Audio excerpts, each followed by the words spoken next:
کوئی شخص مثلا آج کھڑا ہوتا ہے، وہ کہتا ہے میں اس حدیث کے ذخیرے کے اوپر تحقیق کرنا چاہتا ہوں، تو آپ کے نزدیک بھی کیا یہ بات درست ہوگی جو علماء بیان کرتے ہیں کہ اس کے اندر وہ صلاحیت ہونی چاہیے، زبان، علم، ماضی کی روایت سے واقفیت، باقی اس کو فقہی ذخیرے پر عبور، دسترس، تراث کی آگہی، یہ سب ہوگا تبھی وہ کر سکتا ہے، اس کے علاوہ نہیں کر سکتا؟ یہ تو اتنی بدیہی بات ہے، اگر آپ کے اندر کسی کام کو کرنے کی صلاحیت نہیں ہے اور آپ وہ کام کریں گے تو دنیا پہ اس کو کون دیکھے گا، کون سنے گا اس بات کو؟ یعنی جب بھی آپ کسی چیز کے بارے میں گفتگو کریں گے تو آپ کہیں گے نا، ایک آدمی اگر مکانوں کے نقشے بناتا ہے تو اس کو انجینئرنگ کا علم ہونا چاہیے۔ یہ تو ایسی باتیں ہیں کہ جن پر کوئی استدلال کرنے کی ضرورت بھی نہیں ہے۔ یعنی کیا ہر وہ شخص اٹھے گا اور اٹھ کر بات کرنا شروع کر دے گا؟ لیکن یہ ہمارے پاس کوئی معیار نہیں ہے اس کا کہ ہم اس پر تنقید کریں، ہم اس کے کیے ہوئے کام کو دیکھیں گے۔ اس میں ایک بڑا لافانی جملہ مولانا سید ابواللہ صاحب مودودی نے ایک مرتبہ کہا تھا۔ انہوں نے کہا تھا کہ میرا کام کہیں چھپا ہوا نہیں ہے، چھپا ہوا ہے، اس کو لوگ دیکھ کے رائے قائم کر سکتے ہیں۔ تو اس لیے اس میدان میں اگر کوئی ایسا آدمی آئے گا جس کے اندر کمپیٹنس نہیں ہوگی، اہلیت نہیں ہوگی، وہ اس علم کو نہیں جانتا ہوگا، تو اس کی بات رد ہو جائے گی۔ اس میں کوئی تشویش کی بات نہیں ہے۔ اصول میں یہ بات بالکل ٹھیک ہے، اگر آپ عربی زبان سے واقف نہیں ہیں، آپ قرآن مجید سے واقف نہیں ہیں، آپ دین کی روایت سے واقف نہیں ہیں، آپ اس علم کی ٹریڈیشن سے واقف نہیں ہیں، اس پر کلام کریں گے تو چند لمحوں میں معلوم ہو جائے گا کہ آپ اس کو نہیں جانتے، اور علم کی دنیا میں وہ بات اس قابل نہیں ہوگی کہ وہ آگے بڑھ سکے۔ اس کو اٹھا کے لوگ تاریخ کے کوڑے دان میں پھینک دیں گے۔ تو اس میں کوئی فکر کی بات نہیں کرنی چاہیے۔ اصول میں یہ بات بالکل درست ہے کہ اسی آدمی کو کسی فن پہ ہاتھ ڈالنا چاہیے جو اس کا علم رکھتا ہو۔ اچھا، اب اس میں کہا جاتا ہے کہ جب تک مثلا آپ کے پاس شہادہ عالمیہ یا درس نظامی کی باقاعدہ سند نہ ہو، آپ وہاں سے فارغ التحصیل نہ ہو، کسی مدرسے سے آپ نے 8 سال نہ پڑھا ہو، تو اس وقت تک آپ کی کوئی بات قابل اعتنا سمجھی ہی نہیں جانی چاہیے۔ ہمیں دیکھتے ہیں کہ جب ہم مختلف علماء سے کوئی سوال کرتے ہیں کہ بھائی ایک مختلف صاحب علم کی رائے ہے، تو سب سے پہلی بات یہ کہا جاتا ہے کہ آپ ان کی بات سن کیوں رہے ہیں، کیونکہ یہ تو کسی باقاعدہ جگہ سے فارغ التحصیل نہیں ہے۔ تو کسی کی کیپیسٹی کو جاننے کے لیے یا کسی کی علمی کام یا حدیث پر غور و فکر کے کام کو جاننے کے لیے کیا یہ پری ریکوزٹ ہم یہ بند باندھ سکتے ہیں کہ وہ لازمی کوئی سند لے کر آیا تب ہم اس کی بات سنیں گے؟ یہ مجھے بتائیے کہ یہ جو ہمارے مدارس ہیں ان کے اندر فرشتے آ کے تعلیم دیتے ہیں، جبریل امین براہ راست پڑھاتے ہیں، صحابہ کرام کی مسند ہے یہ، اس میں علماء پڑھاتے ہیں۔ تو ہمارے ہاں دینی علم کی دونوں روایتیں ہمیشہ چلتی رہی ہیں۔ یعنی ایک یہ کہ باقاعدہ مدارس میں لوگ جائیں، وہاں جا کر باقاعدہ طریقے سے پڑھیں، اور دوسرے یہ کہ مختلف علوم فنون کے ماہرین سے تعلیم حاصل کریں۔ یہ دونوں روایتیں ہمیشہ سے موجود رہی ہیں۔ دونوں کو عزت کی نگاہ سے دیکھنا چاہیے، دونوں کو قدر کی نگاہ سے دیکھنا چاہیے۔ بڑے بڑے جلیل القدر اہل علم ہیں جو اس نظام سے نہیں گزرے تھے۔ سوال یہ ہے، ابو حنیفہ گزرے تھے، شافعی گزرے تھے، مالک گزرے تھے۔ اس زمانے کی روایت یہی تھی، یہ روایت آج تک چلی آ رہی ہے۔ یعنی آدمی یہ محسوس کرتا ہے کہ وہ مختلف اہل علم سے ان فنون کو پڑھ لے گا، لوگ سفر کرتے ہیں اس کے لیے۔ بہت سے لوگ تھے، میں نے خود اس علاقے کو جا کے دیکھا کہ وہ قرآن مجید کو اس طریقے سے سمجھنے کے لیے مولانا حسین علی صاحب کے پاس جاتے تھے، حلقات بنے ہوتے تھے، حلقات بنے ہوتے تھے۔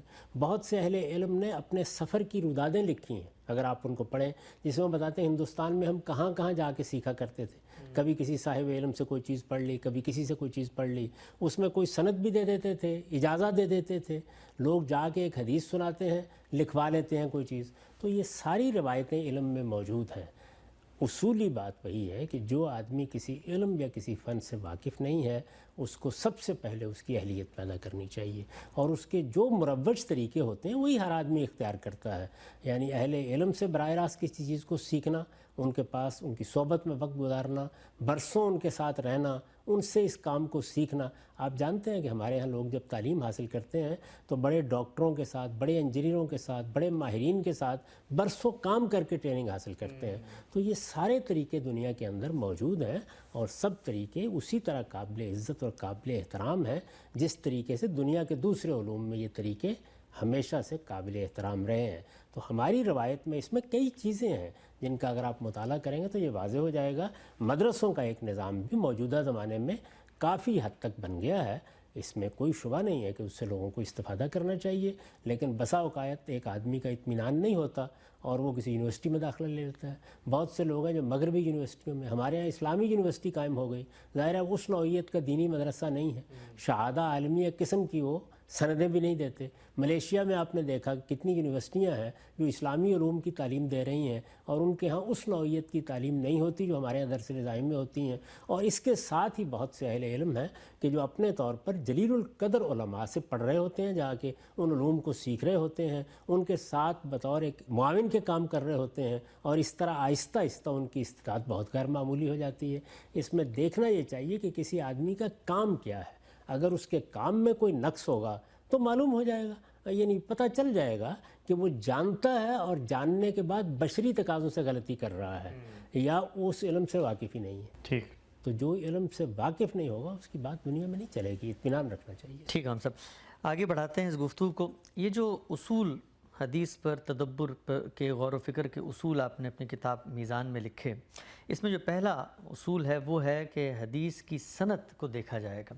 سب سے پہلے یہ بتائیے گا کہ ایک عام آدمی کو کہ یہ سند ہوتی کیا ہے، اور یہ اصول وضع کرنا یا اس کو پیش کرنا، اس کو سامنے رکھنے کی سب سے پہلے ضرورت کیوں پیش آئی؟ یہ پہلا اصول یہ کیوں بنا کہ سند کو دیکھا جائے گا؟ پھر ہم اس بحث میں جائیں گے اس کے بعد کہ سند میں کیا کیا چیزیں ہیں جن کو دیکھا جائے۔ اسی سے سمجھ لیجئے، یعنی قرآن مجید میں کبھی سند نہیں دیکھی جاتی، جی ہاں، اس لیے کہ سب صحابہ کرام نے اس کو لیا، اور اس کے بعد جو یاد کرنے والے تھے انہوں نے یاد کیا، جو لکھنے والے تھے انہوں نے لکھا، اور اتنے بڑے پیمانے سے وہ شائع و ضائع ہو گیا کہ اس میں یہ ضرورت نہیں رہتی کہ کہیں سند اس کی طلب کی جائے۔ اس میں بھی سند ایک ہوتی ہے، لیکن وہ در حقیقت قرآن مجید کے متن کے لیے نہیں ہوتی، وہ اصل میں اس لہجے کے لیے ہوتی ہے جس میں عرب اس کو پڑھتے تھے۔ وہ بالکل ایک الگ بحث ہے، وہ ہم اس وقت نہیں کر رہے۔ اسی طریقے سے سنت کے لیے کبھی سند نہیں دیکھی جاتی، یعنی سنت ایک جاری عمل ہے۔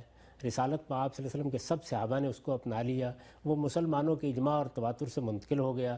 اس میں یہی دلیل دی جاتی ہے، اجماع المسلمون، مسلمانوں کا اس پر اجماع ہے، مسلمانوں نے یہ چیز ہمیشہ دین کی حیثیت سے سمجھی ہے، یہ وہ چیز ہے جس کے اوپر مسلمانوں کے عوام بھی جانتے ہیں کہ یہ دین ہے۔ اسی طرح سے اس پہ کہا جاتا ہے کہ یہ نقل الکافہ عن الکافہ ہے، سارے مسلمان اس کو نقل کر رہے ہیں، تو کوئی سند نہیں دیکھی جاتی۔ لیکن یہ وہ ذخیرہ ہے جس میں میں نے آپ سے عرض کیا کہ اس کے پیچھے اللہ کا رسول نہیں کھڑا کہ وہ دین پہنچانے کے لیے اس ذریعے کو استعمال کر رہے ہیں، نہیں، اس کے پیچھے راوی ہے۔ سب سے پہلے کسی صحابی نے جو حضور کی خدمت میں گیا ہے، یا وہ رہا ہے، یا آپ کی اس نے ملازمت اختیار کیے رکھی ہے، سب سے پہلے وہ بیان کرے گا۔ تو یہ راوی کون ہے؟ سب سے پہلے صحابہ کرام، اس کے بعد ان سے سننے والے، اس کے بعد ان سے سننے والے۔ تو یہ بات ہی اصل میں ایک یا دو یا چار یا پانچ یا 10 آدمیوں نے سنی اور دیکھی ہوئی پہنچائی ہے۔ ٹھیک، دیکھیے میری کتاب ہے، شائع ہو گئی میزان کے نام سے، میری تفسیر ہے، شائع ہو گئی البیان کے نام سے، وہاں کتاب زیر بحث ہوتی ہے، وہ چھپ گئی، متعین ہے، لوگوں نے جان لیا کہ وہ میری کتاب ہے، وہ ایک ایسا علم ہے جس کے لیے کسی تحقیق کی ضرورت نہیں رہی۔ لیکن اس وقت آپ میرے پاس بیٹھے ہوئے ہیں، آپ جا کے کوئی بات میری نسبت سے بیان کرتے ہیں، تو اب ذمہ داری کس پر ہو گئی؟ مجھ پر نہیں رہی، آپ پر آ گئی۔ آپ کون ہیں؟ راوی۔ تو اصل میں یہ راوی، روایت کرنے والا، راوی کس کو کہتے ہیں؟ روایت کرنے والا۔ اب ہر راوی زیر بحث آئے گا، تو راوی کو زیر بحث لانا، یہ دیکھنا کہ یہ کون صاحب ہے، کوئی مجہول آدمی ہے، نامعلوم آدمی ہے، کون ہے یہ؟ اگر وہ صحابی ہے تو کیا رسالت میں آپ صلی اللہ علیہ وسلم کے جانے پہچانے صحابہ میں سے ہے؟ اس کو صحابی کی حیثیت سے ہم جانتے ہیں، ہمیں تاریخی طور پر معلومات ہیں۔ سب سے پہلے کون بیان کرے گا؟ صحابی۔ اس کے بعد کون بیان کریں گے؟ تابعی، یعنی جو ان کے سننے والے ہیں۔ اس کے بعد کون بیان کریں گے؟ تبع تابعین، اور اسی طرح یہ سلسلہ جاری رہے گا، یہاں تک کوئی بات کتاب میں لکھ دی گئی۔ یعنی جب تک تحریری ذخیرہ وجود میں نہیں آیا، اس سے پہلے ظاہر ہے کہ لوگ اس کو بیان کر رہے تھے اور وہ زبانی روایت ہو رہی تھی، تو جو لوگ بیان کر رہے تھے ان کی تحقیق کرنا ناگزیر ہو گیا۔ درست۔ اور یہ تحقیق 3 پہلوؤں سے کی گئی۔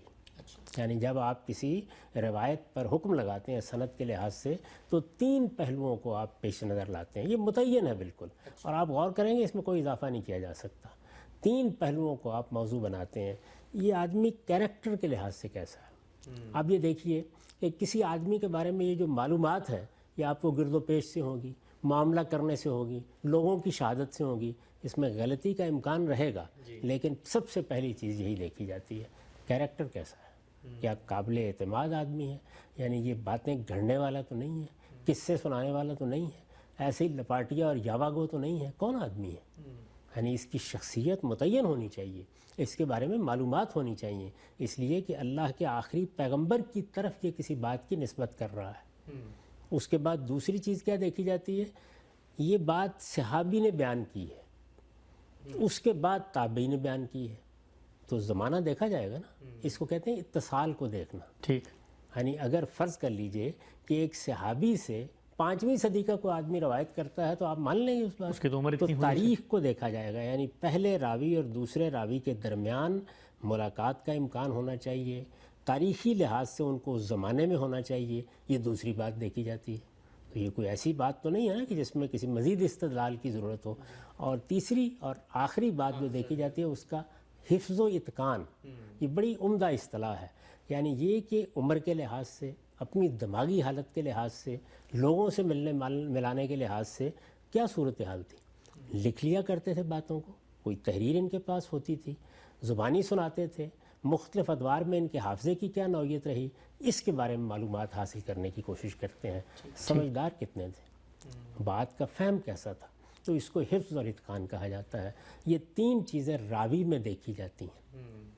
اس کے بعد 2 مزید چیزیں وہ ہوتی ہیں جن میں کچھ متن سے متعلق بھی ہوتی ہیں اور کچھ روایت کی اپنی سند سے متعلق بھی ہو جاتی ہیں۔ اس کو کہتے ہیں شذوذ اور علل کو دیکھنا۔ یعنی بات بیان ہو رہی ہے، آپ نے بات بیان کر دی، لیکن میرے ساتھ آپ سے زیادہ تعلق رکھنے والے، آپ سے زیادہ ثقہ لوگ اس سے بڑی مختلف بات بیان کر رہے ہیں۔ میرے پرانے احباب وہ بات اور طریقے سے بیان کر رہے ہیں۔ اب ایک بات کو ابو بکر و عمر جیسے لوگ، عثمان و علی جیسے لوگ رضی اللہ عنہم وہ بیان کر رہے ہیں، اور ایک بات کو کوئی بعد میں آنے والا صغیر سن صحابی بیان کر رہا ہے۔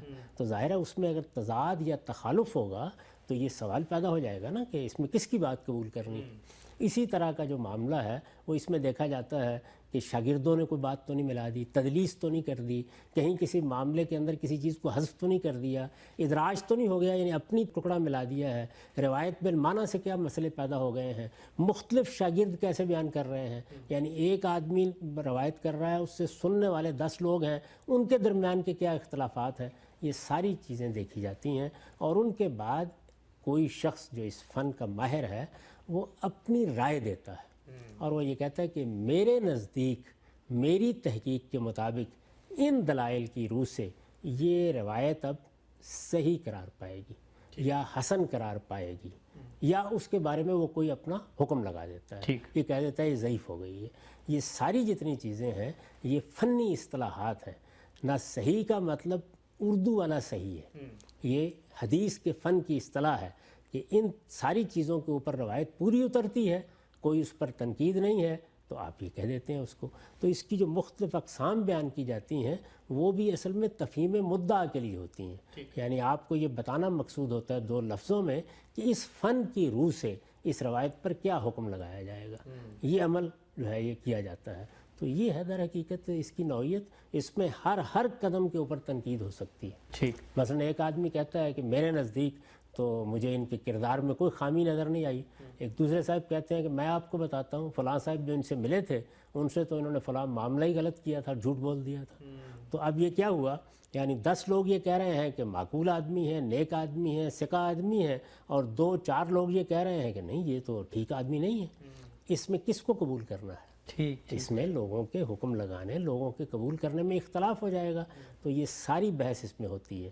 اس کے بعد متن آ جاتا ہے، اس کا کیا کرنا ہے۔ یعنی ظاہر ہے کہ جب آپ نے سند کو دیکھ لیا تو آپ متن کو دیکھیں گے۔ تو آپ کا سوال چونکہ سندی کے بارے میں تھا تو میں نے عرض کیا کہ اس لیے ضروری ہے، اور رسالت مآب صلی اللہ علیہ وسلم کی نسبت سے اگر کوئی بات بیان ہو رہی ہے تو میرے نزدیک اس معاملے میں محدثین کا مذہب بالکل صحیح ہے کہ وہ یہ کہتے ہیں کہ نہیں، سند جب تک قابل اعتبار نہیں ہوگی، قابل قبول نہیں ہوگی، ہم متن کو دیکھیں گے ہی نہیں۔ یہ بات ٹھیک ہے بالکل، یعنی جہاں تک تاریخی چیزوں کا تعلق ہے ان کا معاملہ الگ ہے، جو رسول اللہ کے بعد کی تاریخ ہے یا واقعات ہیں ان کو الگ کر دیجئے۔ لیکن جب ایک آدمی کہتا ہے یہ حضور کی بات ہے، یا وہ یہ کہتا ہے کہ یہ بات میں نے آپ سے سنی ہے، یا وہ یہ کہتا ہے کہ یہ بات آپ کے حوالے سے مجھے معلوم ہوئی ہے، تو اس میں سب سے پہلے ہم افراد کو دیکھیں گے۔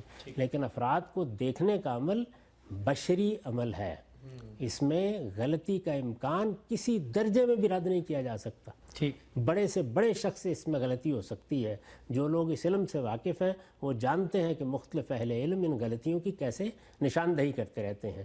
ہر علم میں پھر یہ ہوتا ہے کہ جب کچھ بڑے محققین جیسے امام بخاری ہیں، جیسے امام مسلم ہیں، جیسے امام مالک ہیں، یعنی بعض بڑے لوگ پیدا ہو جاتے ہیں، لیکن ہوتے وہ بھی انسان ہی ہیں. اس لیے ان کی تحقیقات پر بھی نہ صرف یہ کہ ان کے درمیان جر و نقد ہوتا رہتا ہے، بعد میں بھی یہ سلسلہ اسی طرح جاری رہتا ہے. ٹھیک ہے.